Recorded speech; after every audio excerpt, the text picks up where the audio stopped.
ಆಮೇನ್. ಕರ್ತನ ಪರಿಶುದ್ಧ ನಾಮಕ್ಕೆ ಸ್ತೋತ್ರ ಉಂಟಾಗಲಿ. ಈ ಮುಂಜಾನೆ ವೇಳೆಯಲ್ಲಿ ವಾಕ್ಯವನ್ನು ನೋಡ್ತಂಥ ಪ್ರತಿಯೊಬ್ಬರು ದೇವರು ನಿಮ್ಮೆಲ್ಲರನ್ನು ಆಶೀರ್ವದಿಸಲಿ. ಈ ಒಂದು ಮುಂಜಾನೆ ವೇಳೆಯಲ್ಲಿ ಪ್ರಾರ್ಥಿಸೋಣ. ಮಹಾಪರಿಶುದ್ಧನು ಸರ್ವಶಕ್ತನು ಆಗಿರುವಂಥ ನಮ್ಮ ಪರಲೋಕ ತಂದೆ ದೇವರ ಅಪ್ಪ, ಈ ಒಂದು ಒಳ್ಳೆಯ ಸಮಯಕ್ಕೆ ಸ್ತೋತ್ರ ಕರ್ತನೆ. ತಂದೆ ದೇವರು, ಈ ಮುಂಜಾನೆ ವೇಳೆಯಲ್ಲಿ ನಿನ್ನ ಸನ್ನಿಧಿ ಬಂದಂಥ ದೇವರ ಮಕ್ಕಳು ನಿನ್ನ ಹಸ್ತಕ್ಕೊಪ್ಪಿಸಿ ಪ್ರಾರ್ಥಿಸ್ತಾರೆ ಕರ್ತನೆ.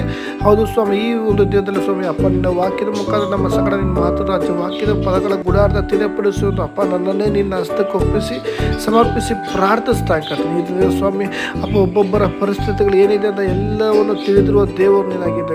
ಒಬ್ಬೊಬ್ಬರ ಹೃದಯಗಳನ್ನು ತಿಳಿದಿರುವ ದೇವರು ನೀನಾಗಿದ್ದೆ. ಒಬ್ಬೊಬ್ಬರ ಪರಿಸ್ಥಿತಿಗಳನ್ನು ತಿಳಿದಿರುವ ದೇವರಾಗಿದ್ದೆ ಕರ್ತನೆ. ಒಬ್ಬೊಬ್ಬರನ್ನು ಸಂತೈಸುವಂತ ನೀನಾಗಿದ್ದೆ ಕರ್ತನೆ. ದೇವರ ದಾಹ ಉಳ್ಳವರ ಮೇಲೆ ನನ್ನ ಆತ್ಮ ಸುರಿಸುತ್ತೇನೆ ಅಂತ ದೇವರು ಈ ಮುಂಜಾನೆ ವೇಳೆಯಲ್ಲಿ ದಾಹದಿಂದ ನಿನ್ನ ಸನ್ನಿಧಿಯಲ್ಲಿ ಬಂದಿರೋ ಒಬ್ಬೊಬ್ಬರನ್ನು ನಿನ್ನ ಜೀವಳ ವಾಕ್ಯದ ಮುಖಾಂತರ ನೀನು ಬಲಪಡಿಸೋದಕ್ಕೆ ಸ್ತೋತ್ರ, ನಿನ್ನ ನಾಮ ಮೈಪಡಿಸೋದಕ್ಕೆ ಸ್ತೋತ್ರ. ಯೇಸುವಿನ ಮೊದಲು ನಮ್ದು ಪ್ರಾರ್ಥಿಸ್ತೇನೆ ತಂದೆ ದೇವರೇ. ಆಮೇನ್ ಆಮೇನ್. ದೇವರ ಮಕ್ಕಳೇ, ಗುಡ್ ಮಾರ್ನಿಂಗ್. ನೀವೆಲ್ಲರೂ ಚೆನ್ನಾಗಿದ್ದಾರೆ ಅಂತ ನಾನು ಬಯಸ್ತೇನೆ. ವಾಕ್ಯವನ್ನು ಧ್ಯಾನಿಸೋಣ. ಮತ್ತಾಯನ ಬರೆದ ಸುವಾರ್ತೆ 21ನೇ ಅಧ್ಯಾಯ 22ನೇ ವಾಕ್ಯ. ನೀವು ನಂಬಿಕೊಂಡು ಪ್ರಾರ್ಥನೆಯಲ್ಲಿ ಏನೇನು ಬೇಡಿಕೊಳ್ಳುವರು ಅದನ್ನೆಲ್ಲ ಹೊಂದುವಿರಿ ಅದನ್ನು. ಆಮೇನ್.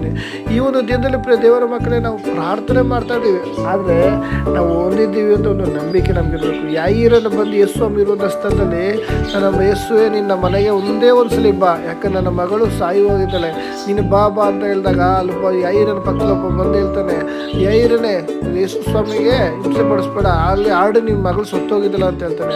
ಆಗ ಆ ಒಂದು ಕ್ಷಣದಲ್ಲಿ ಅವನೊಂಥರ ಕಂಗಾಲಾಗಿ ಒಂಥರ ಏನು ಮಾಡೋದು ಗೊತ್ತಾಗ್ದೆ ನಿಂತ್ಕೊತಾನೆ. ಆ ಸಂದರ್ಭದಲ್ಲಿ ಯೇಸು ಸ್ವಾಮಿ ಹೇಳ್ತಾರೆ, ನಂಬಿಕೆ ಮಾತ್ರ ಇರಲಿ, ನಿನ್ನ ಮಗಳು ಬದುಕುವಳು ಅಂತ ಹೇಳ್ತಾನೆ. ಆ ಕ್ಷಣದಲ್ಲಿ ಅವನು ನಂಬಿಕೆಯಿಂದ ಮನೆಗೆ ಹೋಗುವಾಗ ಯೇಸು ಸ್ವಾಮಿ ಕರ್ಕೊಂಡು ಹೋಗುವಾಗ ಸತ್ತಿರುವಂಥ ಮಗಳು ಬದುಕ್ತಾಳೆ.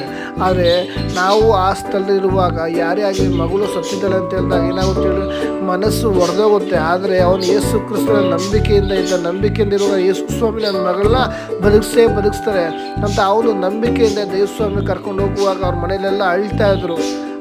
ಸತ್ತೋಗಿದೆ ಅಂತ ಅಳ್ತಾ ಇದ್ರು. ಆದರೆ ಯಾಯಿರನ್ನು ಕರ್ಕೊಂಬಂದಿದ್ದಾರೆ, ನನ್ನ ಮಗಳನ್ನ ಯೇಸು ಸ್ವಾಮಿ ರೆಡಿ ಮಾಡ್ತಾರೆ, ಬದುಕಿಸ್ತಾರೆ ಅಂತ. ಆಗ ನೀವೆಲ್ಲರೂ ಅಳ್ತಿರೋರೆಲ್ಲ ಆಚೆ ಕಳಿಸಿ ಯೇಸು ಸ್ವಾಮಿ ಮಗು ಎದ್ದೊಳುವಾಗ ಆ ಮಗು ಎದ್ದಿದೆ. ಈ ಒಂದು ದಿನದಲ್ಲಿ ದೇವರ ಮಗ ನಾವು ನಂಬಿಕೆಯನ್ನು ಪ್ರಾರ್ಥನೆ ಮಾಡ್ತಾ ಇದ್ದೀವಿ, ಆದರೆ ಆ ಪ್ರಾರ್ಥನೆ ಬಿಡುಗಡೆ ಕೊಡುವಂತ ನಮ್ಮ ಸಂಗಡ ಇದ್ದಾನೆ, ಪ್ರಾರ್ಥನೆ ಬಲಪಡಿಸುವಂತ ನಮ್ಮ ಸಂಗಡ ಇದ್ದಾನೆ. ನಾವು ಮಾಡುವಂಥ ಪ್ರಾರ್ಥನೆಯಲ್ಲಿ ಮರುತ್ತರ ಕೊಡುವಂಥ ನನ್ನ ಸಂಗಡ. ಯಾಕಂದರೆ ನೀವು ನನ್ನ ಸನ್ನಿಧಿ ಮಾಡುವ ಪ್ರಾರ್ಥನೆ ಅಂತ ಬೇಡುವಂಥ ಒಂದೊಂದು ಪ್ರಾರ್ಥನೆಗೆ ಲೆಕ್ಕ ಉಂಟು ಅಂತ ಹೇಳಿದ ದೇವರು. ಮಾತ್ರ ಕೀರ್ತನೆ ನೀವು ನನ್ನ ಸನ್ನಿಧಿಯಲ್ಲಿ ಸುರಿಸುವೊಂದು ಆ ಕಣ್ಣೀರು ಸಹ ಆತನ ಬುತ್ತಲಿಯಲ್ಲಿ ಸ್ಟೋರೇಜ್ ಆಗಿದೆ. ಈ ಒಂದು ಕ್ಷಣದಲ್ಲಿ ನಮ್ಮ ಮಗಳು, ಈ ಒಂದು ಕ್ಷಣದಲ್ಲಿ ನನ್ನ ಮಗ ಪ್ರಾರ್ಥನೆ ಮಾಡ್ತಾ ಇದ್ದಾನೆ, ಈ ಒಂದು ಸಮಯದಲ್ಲಿ ನನ್ನ ಮಗಳು ಪ್ರಾರ್ಥನೆ ಮಾಡ್ತಾ ಇದ್ದಾನೆ. ಇವೆಲ್ಲವೂ ತಿಳಿದಿರುವ ದೇವರಾಗಿದ್ದಾನೆ.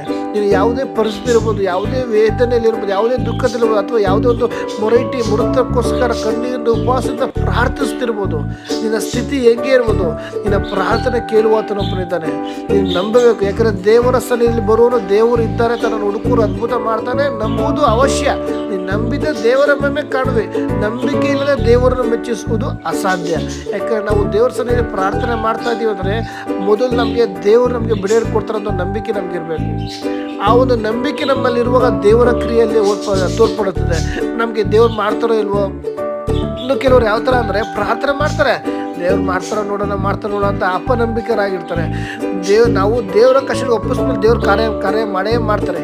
ಯಾವುದೇ ವಿಷಯ ದೇವರೇ ನನ್ನ ಹೆಸರಿಗೆ ಒಪ್ಪಿಸ್ಕೊಟ್ಟಿದ್ದೀನಿ, ದೇವ್ರ ವಾಕ್ಯ ಏನಿದೆ, ನಿನ್ನ ಚಿಂತ ಬರೋಲ್ಲ ನನ್ನ ಮೇಲೆ ಹಾಕು, ನಾನು ನಿನಗೋಸ್ಕರ ಚಿಂತಿಸುತ್ತೇನೆ ಅಂತ. ಈ ರೀತಿ ವಾಕ್ಯ ಬರಲ್ಪಟ್ಟಿರುವಾಗ ದೇವರೇ ನನ್ನ ಪ್ರಾರ್ಥನೆ ಮನವಿ ನಿನ್ನ ಹಸ್ತಕ್ಕೆ ಒಪ್ಪಿಸ್ಕೊಟ್ಟಿದ್ದೇನೆ, ನೀನು ಕಾರ್ಯ ಮಾಡೇ ಮಾಡ್ತೀಯ. ಒಂದೇ ಒಂದು ನಿನ್ನ ಕಷ್ಟಕ್ಕೆ ಸಮರ್ಪಿಸಿದೆ, ಒಂದೇ ಒಂದು ನಂಬಿಕೆ ಅಷ್ಟೇ. ಈ ಥರ ನಂಬಿಕೆಯಲ್ಲಿರುವಾಗ ಅದಕ್ಕಾಗಿ ದೇವ್ರ ವಾಕ್ಯ ಬರಬಿಡಿ, ನೀವು ನಂಬಿಕೆಯನ್ನು ಪ್ರಾರ್ಥನೆಯಲ್ಲಿ ಏನೇನು ಬೇಡಿಕೊಳ್ಳುವರೋ ಅದನ್ನು ಹೊಂದುವಿರಿ. ಆಮೇನ್.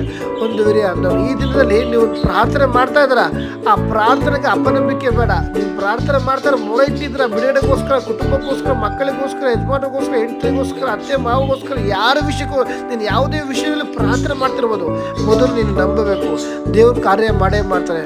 ಅಪ್ಪ ಲೇಟಾಗಿ ಲೇಟೆಸ್ಟಿಂಗ್ ಮಾಡುವ ದೇವ್ರು ನನ್ನ ದೇವರು. ಸ್ವಲ್ಪ ತಡವಾದರೂ ನನ್ನ ತಂದೆ ದೇವರು ಅದ್ಭುತವಾಗಿ ನೀನು ಯೋಚಿಸೋದಕ್ಕೆ ಮಿಗಿಲಾಗಿ ನನ್ನ ತಂದೆ ದೇವರು ಕಾರ್ಯ ಮಾಡುವಾತನಾಗಿದ್ದಾನೆ. ಅದಕ್ಕಾಗಿ ಈ ಒಂದು ಮುಂಜಾನೆ ವೇಳೆ ನಮ್ಮದೊಂದೇ ತೀರ್ಮಾನ, ನಾನು ಪ್ರಾರ್ಥಿಸಿ ದೇವರ ಹಸ್ತಕ್ಕೊಪ್ಪಿಸಿಕೊಂಡಿದ್ದೇನೆ. ಅಥವಾ ಮಕ್ಕಳ ವಿಷಯ ಇರ್ಬೋದು, ಆರೋಗ್ಯಕ್ಕೆ ವಿಷಯ ಇರ್ಬೋದು, ದೇವರೇ ನನ್ನ ಮಕ್ಕಳು ಒಂದು ಆರೋಗ್ಯ ಕೊಡುವಂಥ ನೀನಾಗಿದ್ದೀನಿ. ಆರೋಗ್ಯದಾಕ ದೇವರು ನನ್ನ ಮಕ್ಕಳಿಗೆ ಒಂದು ಹೊಸ ಆರೋಗ್ಯವನ್ನು, ಹೊಸ ಬಲವನ್ನು ಕೊಡುವಂಥ ನೀನಾಗಿದ್ದೀಯಾ. ಅಥವಾ ನಿನ್ನ ಕುಟುಂಬದ ಆತ್ಮಿಕ ವಿಷಯಕ್ಕೆ ಇರ್ಬೋದು, ಅಥವಾ ನಿನ್ನ ಯಜಮಾನ ಆತ್ಮಿಕ ವಿಷಯಕ್ಕೆ ಇರ್ಬೋದು, ನಮ್ಮ ಆತ್ಮಿಕ ವಿಷಯ ಅಂತ ನೀವು ವೈಯಕ್ತಿಕವಾಗಿ ಪ್ರಾರ್ಥನೆ ಮಾಡ್ತಿರ್ಬೋದು. ನೀವು ಒಂದೇ ಒಂದು ನಂಬಿಕೆ, ಅಪ್ಪ ಅಭಿಷೇಕಿಸುವಾತನು, ನಮ್ಮನ್ನು ಬಲಪಡಿಸುವಾತನು, ನಮ್ಮನ್ನು ವಾಗ್ದಾನ ಮಾಡಿದಾತನು, ನಮ್ಮನ್ನು ದರ್ಶನ ಕೊಟ್ಟಾತನು, ನಮ್ಮ ಕುಟುಂಬವನ್ನು ಸೇರಿಸಿದಾತನು ನಮ್ಮ ಸಂಗಡ ಇದ್ದಾನೆ. ನನ್ನ ಪ್ರಾರ್ಥನೆ ಕೇಳುವಾತ ನನ್ನ ಸಂಗಡ ಇದ್ದಾನೆ. ನನ್ನ ಪ್ರಾರ್ಥನೆ ಮರುತ್ತರ ಕೊಡುವಾತ ನನ್ನ ಸಂಗಡ ಇದ್ದಾನೆ. ಎಂಬ ನಂಬಿಕೆ ತಿಳುವಳಿಕೆ ನಮಗೆ ಬರಬೇಕು ಮೊದಲು ಇದ್ದಿಂದಲೇ. ಯಾಕಂದ್ರೆ ಅಪನಂಬಿಕೆ ಇರಬಾರ್ದು. ನಾವು ಪ್ರಾರ್ಥನೆ ಮಾಡುವಾಗ ಅದಕ್ಕೆ ದೇವ್ರ ಕಾರ್ಯ ಮಾಡೇ ಮಾಡ್ತಾರೆ. ಈ ಥರ ನಂಬಿಕೆ ನೀನಿರುವಾಗ ದೇವ್ರು ನಿಮ್ಮ ಜೀವಿತದಲ್ಲಿ ಮಹತ್ವದ ಕಾರ್ಯ ಮಾಡ್ತಾರೆ.